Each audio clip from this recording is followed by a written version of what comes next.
It is said by most in the Indian Jewish community that India is the one place in the world where Jews lived without anti-Semitism.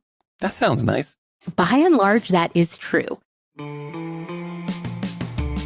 From Unpacked, this is Jewish History Nerds, the podcast where we nerd out on awesome stories in Jewish history. I'm Yael Steiner. And I'm Jonathan Schwab.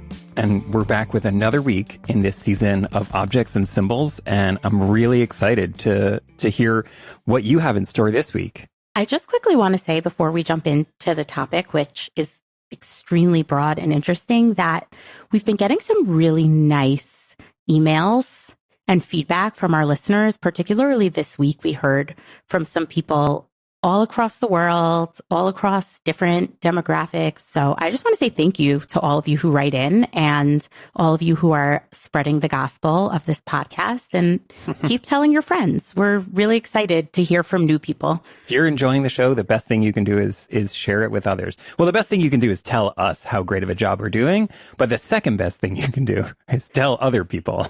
I know, like, how much you like it. The last few years, we've heard a lot of stop the spread. But I think we want to move past that now, particularly in this instance. Just please tell as many people as possible, get together with as many people as possible. Don't limit this to your immediate family and your pod. That being said, this week we are going to talk about the Jews of India, in particular. Not a population that I would say is in my pod, right? Like not. Oh, I'm pretty sure that at present, there are about 15 Jews left in India. And if any of you are listening, we are so happy to have you and would love to hear from you.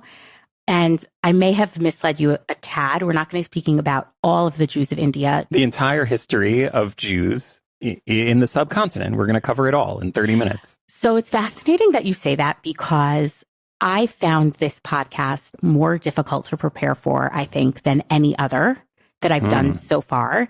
And Wow. It's not because the content isn't interesting. The content is really, really interesting. It's because the artifact, so to speak, that we're talking about, the Cochin copper plates, which are a set of copper plates, 2 with engravings and 1 a cover. So 3 copper plates that were presented to the Jewish community in Cochin as a charter, granting them certain religious freedoms and economic freedoms.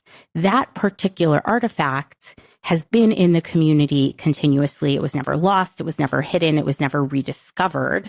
And I've used it as a springboard to read about the community in general. And I think because the story of the artifact is less of a journey than some of the others, it's in and of itself a fascinating item, and we're going to talk about it. But because it speaks so much to what the community can and can't do, it really opened the door for me to the entire history of Jews in the subcontinent. Wow. And therefore, I found myself poring over many, many dozens of centuries of Jewish history. And it was really hard for me to absorb it all. I always love those episodes when I'm just like, I don't know anything about this, and now I'm learning about something, that's totally new, and it can go in so many different directions. And I think it speaks to a lot of academic biases that I have, and that quote unquote academia has, in that for me, my Jewish education has been focused mainly on Ashkenazim. And there's so much more. We don't think usually Jewish history. Let's talk about India. So I'm really intrigued. But one quick question, this might be getting at, I don't know, but like you said, the Cochin copper plates. We did an episode earlier this season on incantation bowls, but it occurs to me that we might not be talking about plate. Like I'm thinking about plates as similar to bowls, but no, they might not be plates like that. We are not talking about dinnerware. Okay. Unlike the incantation bowls, which were shaped like actual dinnerware, tableware bowls. When I say plates here, I really just mean hammered out flat pieces of metal. They don't have the arced curve, towards the top to keep your rice from falling on the table. They're like tablets almost, but we don't, because they're made of metal, we don't call them tablets. They're thinner than tablets, like a thin piece of metal. Yeah. These very thin pieces of metal were made of copper, and they were presented to the Jewish community in Cochin. Actually, it's a little bit misleading to say that they were presented to the community in Cochin, because they were presented to the community actually in a place called Cranganore. I'm sure that I am mispronouncing that. I did listen to a few lectures about this community, and it did help my pronunciation of some of the words, but not that one in particular. The community that we're talking about now, or for most of the past 1,000 years, has been located in Cochin, which is a major port on the southwest corner of India. But the community originated in Cranganore, which was about 20 miles to the north. And the community, fairly close by. The community was still in Cranganore when these plates were presented to a gentleman named Joseph Rabban. When was this? Yeah, I know they're still in Cranganore. They haven't gone to Cochin yet. So, but like, what century are we? A good question. There are people who say this was in 359 CE, which almost earlier. Almost definitely wasn't. It was definitely much closer to the year 1000. The community itself puts it somewhere in the 700s. Yeah. Okay. All of this is so much earlier than, for whatever reason, I assumed we were talking about. But this is early medieval, late antiquity. Yeah. Whoever it is that presented these plates didn't bother to put a date on them. It's possible that there is a date on them and we just don't know it. But to my understanding, there is no date on them. There was a ruler named Bhaskara Ravi Varma, and he granted a charter to the Jewish community to a quote-unquote Jewish king, who was not really a king, but let's call him a community leader, named Joseph Rabban. His name was not pronounced Joseph Rabban in India. It was something more like Yusupu Irabani, which I'm sure I am also butchering and not pronouncing correctly. But it is important to note that in Tamil, which is an ancient Indian language, it's actually a language that's still spoken today, but it is possibly the oldest language in the world. Names generally start with an I sound, and that's probably how Joseph Rabban's name was pronounced. The language on the plates is written in Tamil and a lost language called Vattezhuthu. I'm just going to say this globally. I am sure that I am mispronouncing every single Indian word in this podcast. So going forward, let's just assume I'm mispronouncing things. And I apologize, truly. So Joseph Rabban received these copper plates. They are written in Tamil and Vattezhuthu, and they endow the Jewish community with a lot of different freedoms, including obviously the freedom to practice their religion, freedom from certain taxes, freedom to use certain music and decor in their weddings, freedom to use a parasol, freedom to use a lamp during the day. And so these are very interesting, minute life details. Did not everybody have these freedoms? Is this something special just for the Jews? Or is it that the Jews didn't have these freedoms before, and now we're saying, hey, Jews, you're allowed to, So most people don't use have parasols. These. Most people don't have these freedoms. I read an article that sort of tracked the academic study of these plates, and there was a lot of misinformation that went around the world from people who allegedly studied them, including a British scholar named Alexander Hamilton, who... But not that Alexander Hamilton. Not that Alexander Hamilton, who misreported that the plates were actually in Hebrew. They are very much not in Hebrew. So I don't know if it's that he saw them and didn't know what Hebrew looked like, or didn't actually see them and pretended to, but there are a lot of misinformation. Yeah. Backing up for a second, and you might not even know this, but how did there come to be a Jewish community that got isolated in India? Also a great question. So there is a bit of a machloket, which is an argument, a disagreement, a friendly scholarly disagreement about disagreement, I think, is as like an English word doesn't do it justice. Because exactly machloket as like a Jewish thing, like you're supposed to have different ideas. It's right. not It's a problem. It's a Socratic debate where you disagree with each other and ask each other questions in order to come to some new truth. And there are very active, until this day, scholarly disagreements as to the origins of this community. The suggestion that makes the community the oldest is that there are some Jews who originated on the Malabar coast of India. Malabar is the old name for Kerala, which is the current name for the state where Cochin and Cranganore are located on the southwest coast of India.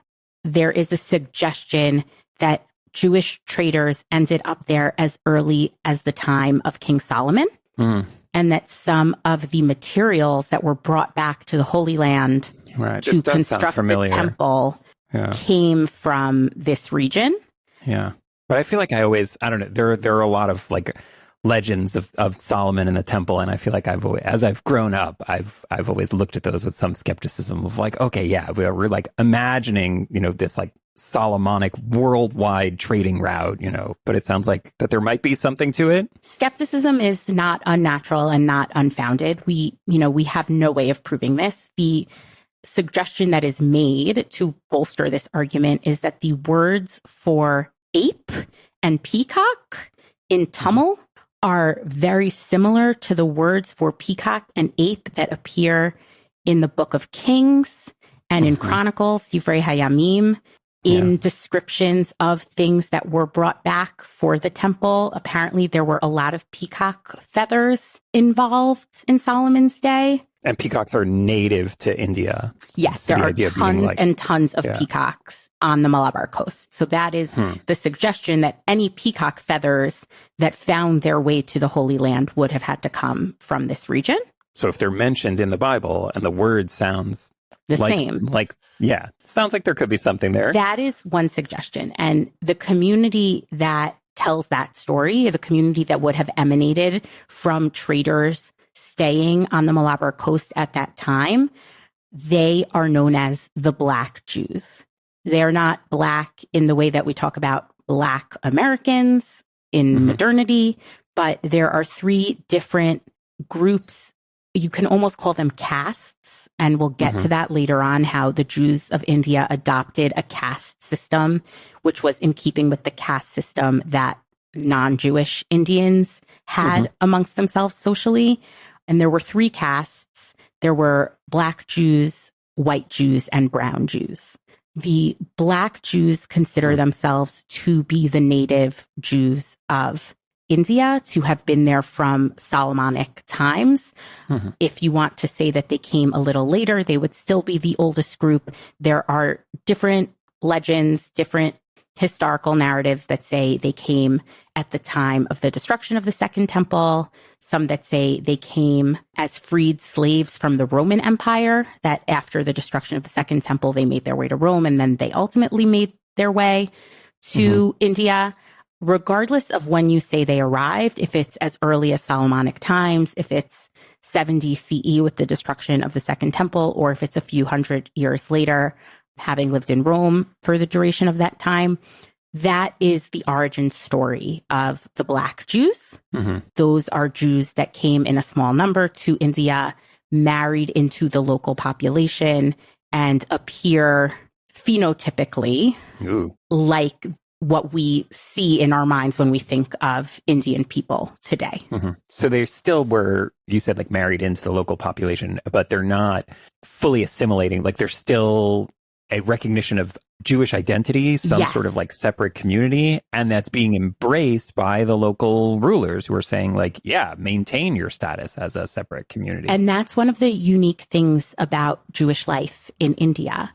Because of the way Indian culture and society developed over time, Jewish communities in India were able to maintain their own cultural heritage without assimilating, and also without losing the respect of the community around them. It's not, it's very different than Jewish life in Eastern Europe, where Jews kept to themselves. And when they didn't keep to themselves, they were completely assimilated. And they were also hated by the powers that be because of the way that Indian culture works, because Indian culture is a caste system where you have different ranks of people. And because Indian culture also has a lot of respect for the foreigner. Actually, the oldest code of Indian law, Manushastra, again, probably mispronounced, it idealizes the foreigner as remaining true to himself. Like the idea of difference is like noble in some way. Correct. As opposed to something to be, because I feel like we so often have this like very Eurocentric approach to Jewish history, understandably, for a lot of reasons. Right? I know we've discussed this before when we've talked about, Jews in Islamic lands, the Spanish Golden Age, of just like, which was better for Jews to live under Christianity or Islam? And it sounds like, well, there's also other options where it's not a question of what type of persecution, ends up working better for the community, but like there were places where the assumption was not that Jews be persecuted. It is said by most in the Indian Jewish community that India is the one place in the world where Jews lived without anti-Semitism. And that sounds nice. By and large, that is true. Why are there only 15 of them now? So that is fascinating. And that is something that you skipped way to the end of my outline. Okay, yeah. The reason why there are only 15 of them now is because almost the entire community, really all but 15 people, made Aliyah after 1948 and moved to Israel. That despite the fact that Indian Jews had a phenomenal life in India and that they were treated incredibly well by their neighbors, and even though they were treated incredibly well by their neighbors, didn't assimilate into their neighbors' culture, kept their own strong, unique culture, they were really, truly Zionist. Right? Like keeping their own unique culture and heritage was remembering that like Jews did once upon a time come from a place. Exactly. And so they were such a strong Zionist community that after 1948, almost all of them left. Right. Most of the people moved to Israel and they stayed very close to one another in Israel. There were towns, and I don't want to call them camps. They were really, transition areas, immigrant absorption areas that were full of Jews from India. And we're not going to get into this in this podcast, talking about how the Jews of India were treated once they came to the state of Israel. But I read an essay by an Israeli sociologist that was actually an apology to the Jews of India and how the new state acclimated or didn't acclimate them, kept them separate because they thought that was the best thing for them to have their own unique towns and for their community to flourish in its own area. And the vast majority of the community is not there anymore because they are in Israel and their descendants are in Israel. Leaving off with the community receiving these copper plates, about 72 generations later from Joseph Rabban, one of his descendants, Joseph Azar. And this is, I think, in the 1300s.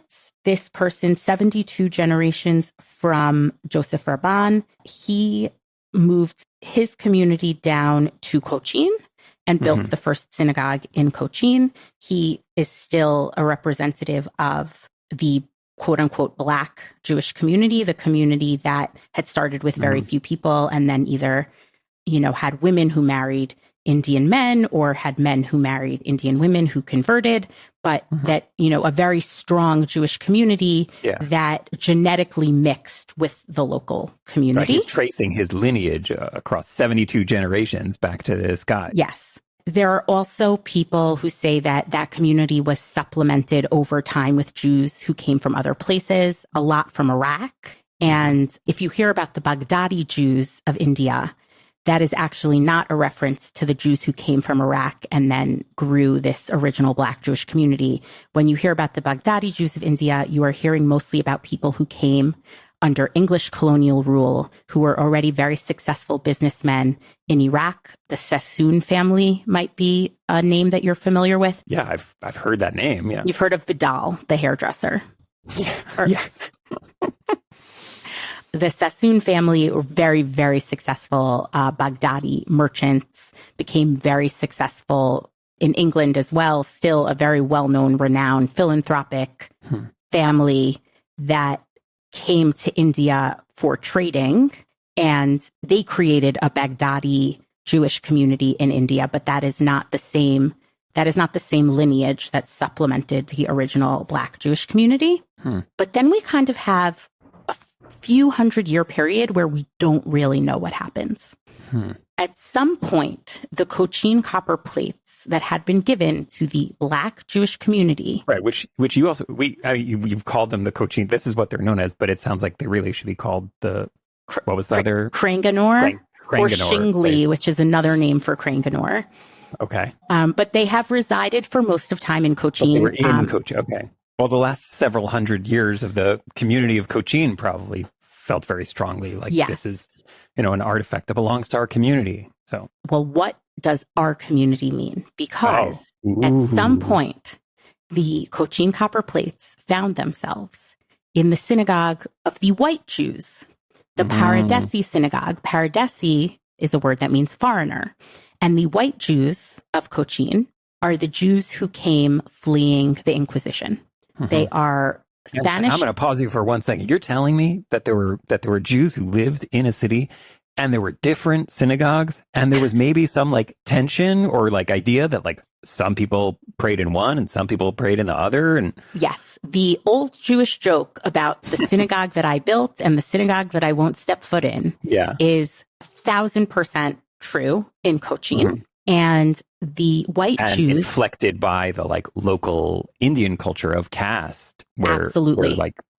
Interesting. One of the earliest texts that we have that indicates communication between Indian Jewry and Jews outside of the Malabar coast is a letter that was sent. So at the time of the Inquisition, which is something we've talked about over the course of this podcast, 1490s. Well, the Inquisition started a lot earlier. The expulsion of the Jews from the Iberian Peninsula, Spain and Portugal, was 1492. So around that time, many Jewish families fled that area and came to Cochin. And the community of the quote-unquote white Jews stems from that migration. The white Jews are a community of Sephardi Jews with Sephardi traditions coming from Spain and Portugal, as many of the Sephardi communities that we're more familiar with today, the North African communities, the Arabian communities, their traditions also emanate from Spain and Portugal post 1490s. So this is a group of people who, rather than going to North Africa or the Arabian Peninsula, came to Cochin.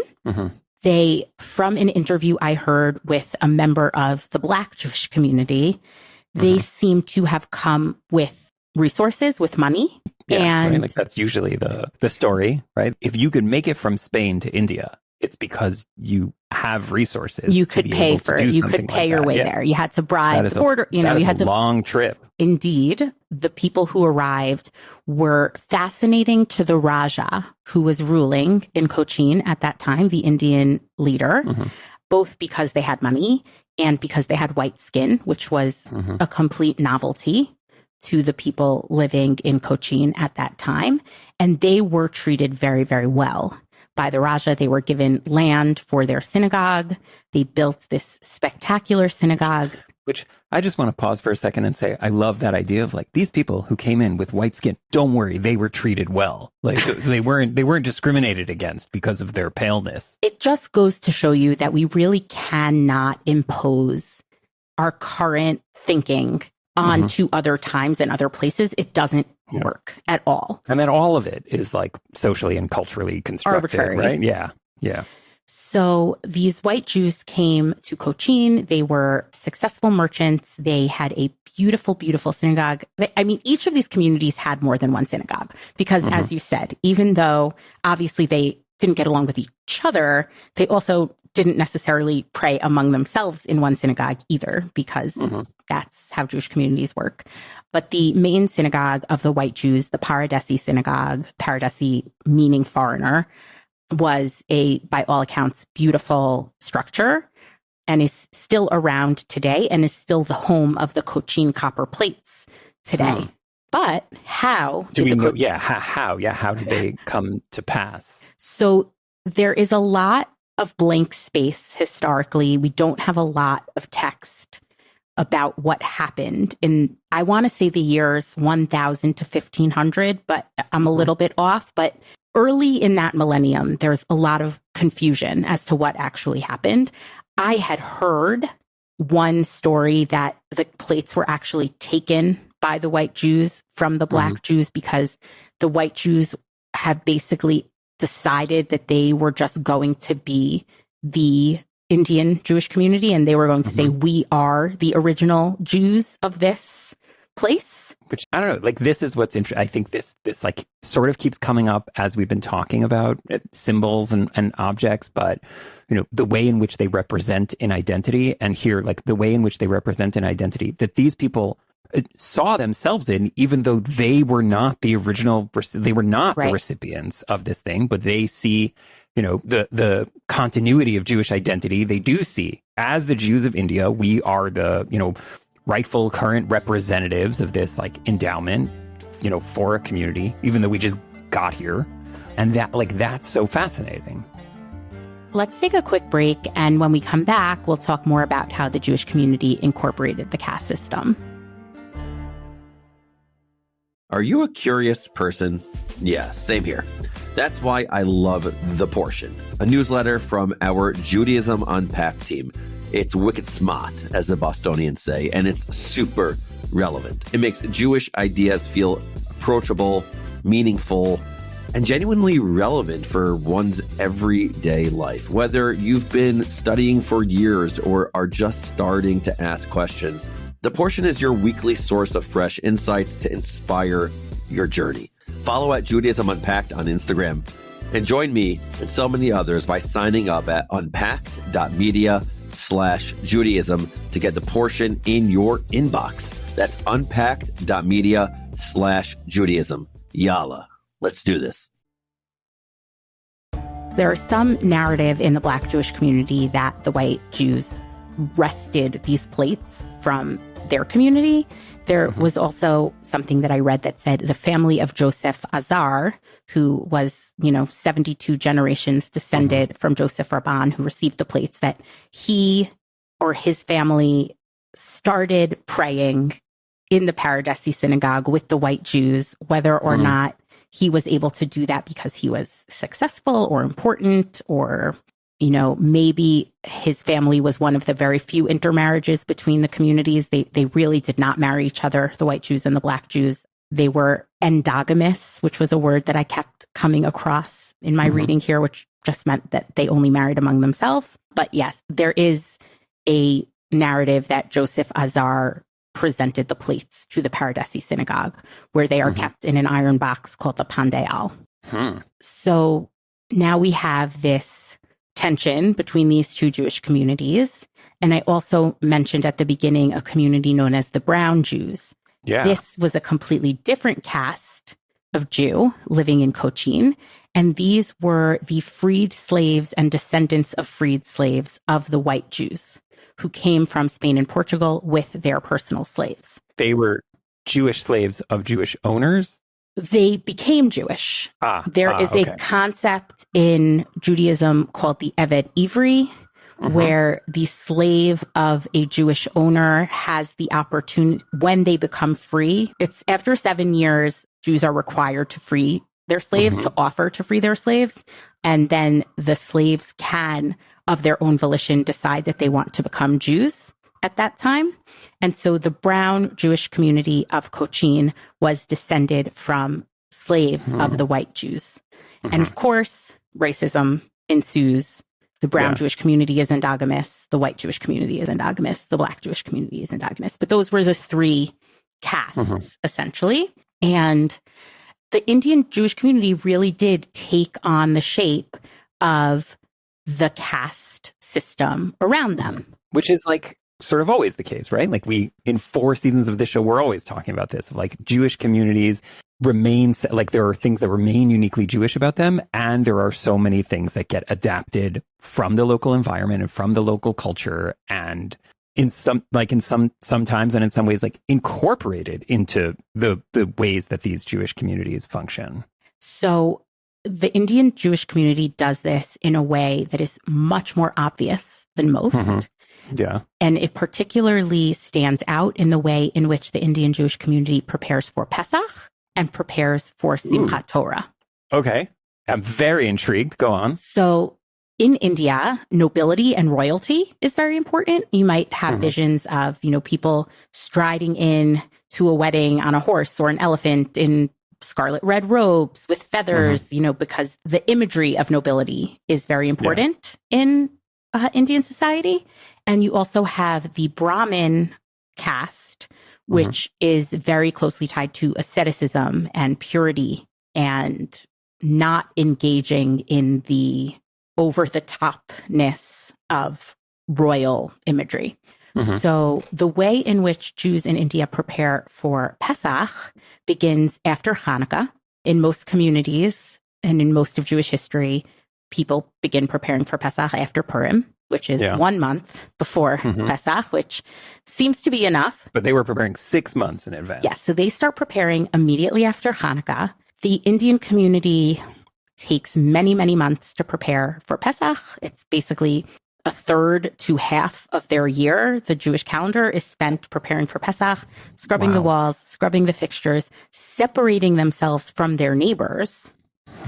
And at the end of Pesach, they have a feast with their Gentile neighbors to reintegrate themselves back into society because they have so pulled themselves back from the remainder of society during this preparation for Pesach. And the thought is that they take a lot of the ascetic influence from the Brahmin caste and have integrated it into their preparation for Pesach. That is one way in which we see the influence of Indian culture onto Jewish tradition.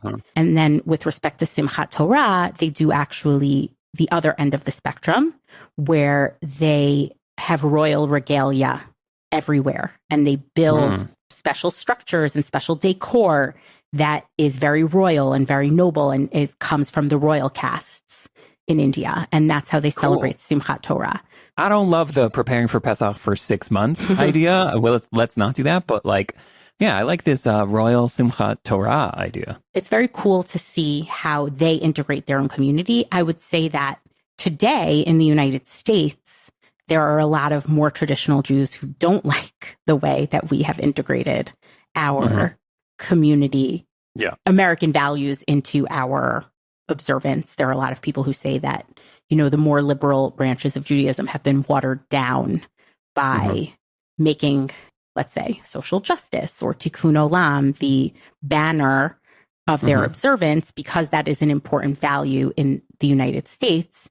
I would say that is a parallel. And I did think about that actually when I learned that so much of the Indian Jewish community, despite having been treated so well in India, chose to leave after the establishment of the State of Israel. I was kind of curious as to why the American Jewish community did not have the same gut reaction of we have to get out of here and go to Israel. I'm curious if it's a difference between acceptance and assimilation, because it sounds like there were a lot of privileges and acceptance shown, to the Indian Jews, but at the same time, they were kept very separate. Whereas certainly in the 20th century, the Jewish story in America is of Jews integrating into American culture. Yes. And you don't need to keep yourself separate. And in India, being separate was a virtue.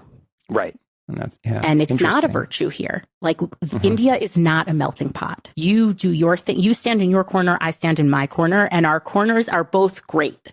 Yeah. Well, I don't know that much although I have been reading about India and Pakistan with the rising tensions there currently. But I know that this is true, that there are still a lot of subcultures in India. When people say Indian people, there actually isn't really, an Indian people. It is a lot of different peoples and cultures that have remained separate. It does bring me back to what I was going to say earlier about the earliest text that we have demonstrating connection between the Indian Jewish community and the Jewish community in the remainder of the world. This isn't actually Western. This is Egypt. We have records of it's all Western to the Jews of India, but yeah. Correct, I guess. we have a record of a letter sent to a very famous rabbi in Egypt, the Radbaz, from the white Jewish community in India, asking if they are permitted to marry the members of the brown Jewish community of India, which are the descendants of their freed slaves. It should be noted that the answer that the white Jews wanted was no. Right. Like they wanted to be able to say to their children, right, who like, fell in love. They want to be like, look, we asked this famous rabbi and he said no. He said it's not allowed. I'm really sorry. Because the caste system is foreign to Judaism, other than with respect to the priests and the Levites, which is unique to observant. And one of the things that I found fascinating when I would read different stories about different things that happened to the Black Jews and the white Jews and the brown Jews is that the names Cohen and Levi as surnames exist in all of those subgroups. Wow. Cool. Which also interesting of like there is an older system of separation. Right. that like still continues. I found that really interesting that the white Jews didn't want to marry the Black Jews, and the white Jews came in the 1500s and said, we are the real Jews, you are not. At the same time, my last name is Cohen and your last name is Cohen. And the two of us exalt ourselves over the rest of our Jewish communities, but we won't marry each other. So anyway, the Radbaz sends back a letter and says, you absolutely can marry them. They are real He's Jews. like, I don't know what you're talking about, but all Jews can marry each other. That's not a thing. And then 100 years later, the community writes back with the same question, hoping that they'll get a different answer. And they don't. That being said, they still didn't get a different answer, but they still, again, because they were so influenced by the Indian culture around them, maintained their own siloed communities. Yeah. But this is a good place to turn to what happens once the community has more contact with other Jewish communities around the world, which is something that happens once the Portuguese colonize India, which is in the 15 and 1600s. And that is actually the time during which the Indian Jewish community faced the worst anti-Semitism that it had ever faced. To some historians, the only anti-Semitism. I did hear a lecture where somebody talked about a pogrom that occurred in the year 1000 in which 40,000 Jews were killed. It was the only place I heard about this. I did not see it in any of the other essays that I read, which either goes to show you that there are a lot of stories that are not being told. Okay. But the Portuguese show up in the Portuguese 1500s show and up, 1600s. The Catholic Portuguese. Trying to take over the spice trade so that we're not reliant on overland spice routes. And they bring with them their great European value of anti-Semitism. Correct. So it's actually interesting that the Raja at the time, he is the one who granted the land to the Paradesi synagogue and had positive feelings towards the Jewish community. Those positive feelings are bolstered by the fact that the Jewish community is able to help the Indians push back the Portuguese. I did read something that said we should not view it as purely politically expedient. Like the Raja did treat the Jews well of his own volition and not just, as being helpful in this particular political pursuit, but they certainly were helpful in this particular political pursuit. Once the Portuguese are supplanted by the Dutch, who are the next colonizers of India between the Portuguese and the British, the community, the Spanish Portuguese Jewish community of Amsterdam comes in close contact. Well, again, same people who had fled Spain and Portugal during the Inquisition, they come into contact with the community in Cochin. And that is actually how the community in Cochin starts to get prayer books and other Jewish implements that they had been lacking for a long time. The community claims that the Portuguese burned a lot of Jewish relics and books, and that's why we don't have these hundreds of years of history. That's why we have this blank space where no one can really tell us who was in charge or why they should be in charge. So it's unclear as to whether or not that's actually true, or the white Jewish, it's of benefit to the white Jewish community not to have the history of that time. Right. Yeah. Interesting. But the Jewish community in Amsterdam sends over a delegation of people to Cochin, and they learn a lot about the history of the community. They learn a lot about the plates there was an individual, this was actually a French individual, but he came over during the time of the Dutch rule, who he was called an Orientalist.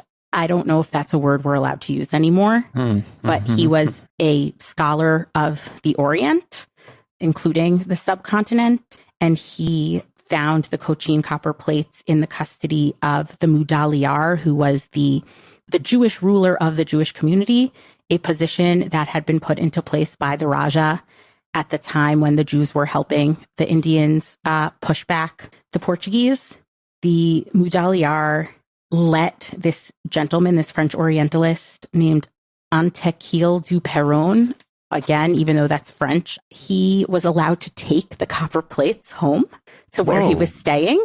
Oh, and home to not his home hotel. to France, Oh, but like home to his boarding house or inn or wherever. Even still, yeah. Yeah, it's a lot. Apparently, the Mudaliar wrote a letter, a Hebrew letter of confirmation that he is allowing this gentleman to take them home and copy them. There was a very, very prominent white Jew in Cochin named Ezekiel Rahabi, who was one of the most prolific representatives to the Dutch East India Company. And he was a very successful trader and merchant. And he had a transliteration of the Cochin copper plates into Rashi script, rabbinic Hebrew script. So Du Perron had made his own copy where he literally copied the Tamil letters. And then he had a copy of the transliteration into rabbinic Hebrew that was in the possession of Ezekiel Rahabi. So it's a translator, meaning you can read it, but it's still in Tamil but with language. Hebrew letters, yeah. And to make it more confusing, it's the Rashi font. Correct. So we believe that this French Orientalist scholar, Du Perron, could not read Rashi script. Welcome to the club. So another gentleman in the community named David Cohen helped him transliterate it into English. That, is ultimately the beginning of modern scholarship of these plates. What they say, we haven't even talked about it, is what they say on the plates, is it actually that important? I mean, you said, right? Like, it's just that Jews can use parasols. And what it does say that's interesting is that it's an eternal grant. It's a grant to the Jews for as long as the sun and the moon exist. Okay, well, you said eternal, and then you said sun and the moon exist. So like it's not eternal, it's just very, very long. Okay, very long. And that it is a grant to the sons and the daughters of Joseph Rabban and to the sons-in-law. So there is matrilineal descent implicated there. But yes, the modern scholarship. But that's very fascinating. Then to this question of the white Jews like taking ownership of it, of like, hey, do you consider yourselves the sons and the daughters of this person? Like your Jews are all family, right? Even if sometimes you're not, right? Like, because there are people who've converted in, but even if you convert in, you're part of this family. But yeah, was that the original idea? Right. That gets into a whole different question. I read an article about the genetics of this community and how they are close to the Yemenite Jews. They are close to the native people, non-Jews of Cochin. And I personally don't love these genetic studies because, well, I think that they're helpful for certain purposes. As the Radbaz bolstered for us, converts are full Jews. So I don't love this whole genetic line thing, and I didn't focus that much on it. But basically, once Du Perron has more information about the plates, modern scholarship of them takes off a little bit. There was a scholar named Vischer who helps us understand a little bit more about what is written on the plates, but he doesn't understand the significance. Like, he thinks that the powers that were granted to the Jewish community are kind of meaningless, like using a lamp during the day, which was something that only royals were allowed to do. But it doesn't seem like he knew that, or the right to use a parasol. So all these small things, like, who cares about the right to use a parasol? Well, if only the king is allowed to use a parasol, then it's a big deal that the Jews can do it. So he did not seem to understand the significance of these small things.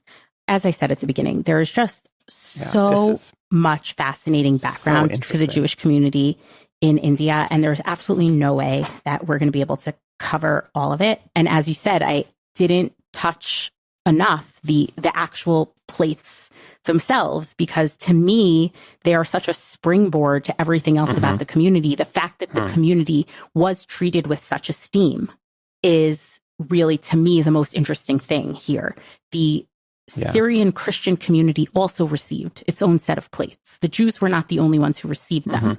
So it's not to me that the plates themselves are the special thing here, even though obviously as a physical artifact, they are fascinating. And the fact that we still have them and how they got from the Black Jews to the white Jews and how, But that they're still in Cochin, I think is really interesting too, because the community has almost all moved to Israel. Yes. Right. But they didn't bring the plates with them. Like the fact that those are not in a museum or in a synagogue in Israel now is interesting, because that would have been such an interesting symbolic end to the story. But do we want to end the story? That's the question. Like the fact that they are still there, I think, is also an interesting symbolic part of the story. The last 15 Jews of Cochin make Aliyah, that closes the door to an entire chapter of history, but they are so Zionistic that it is for them fulfilling a destiny to make Aliyah. And then you get to this,